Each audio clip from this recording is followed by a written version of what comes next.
জাগরণ পরিষদের আজকের এই সভার সভাপতিত্ব করছেন মোহাম্মদ খান।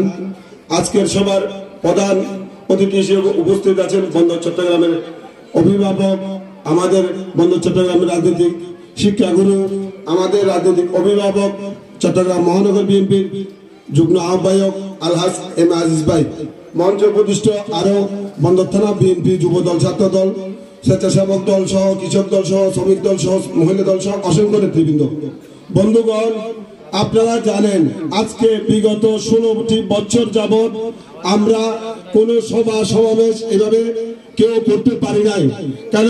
আওয়ামী স্বৈরাচার সরকারের বিরুদ্ধে আমরা আন্দোলন সংগ্রামে ছিলাম এবং কি রাজপথে থাকবো ভবিষ্যতে।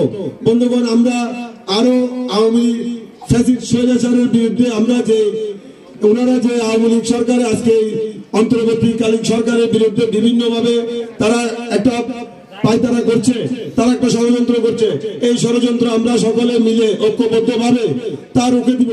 কেননা বন্ধুগণ, এই আওয়ামী লীগ স্বৈরাচারে আপনারা দেখছেন বিগত 16টি বছর যাবৎ আমাদেরকে কিভাবে নির্যাতন নিপীড়নের মাধ্যমে আমাদেরকে আন্দোলন সংগ্রাম এবং কি কোন রাজপথে সভা সমাবেশ করার সুযোগ দেয় নাই। বন্ধুগণ, এই বলে আমার সংক্ষিপ্ত বক্তব্য এখানে শেষ করছি। আসসালামু আলাইকুম।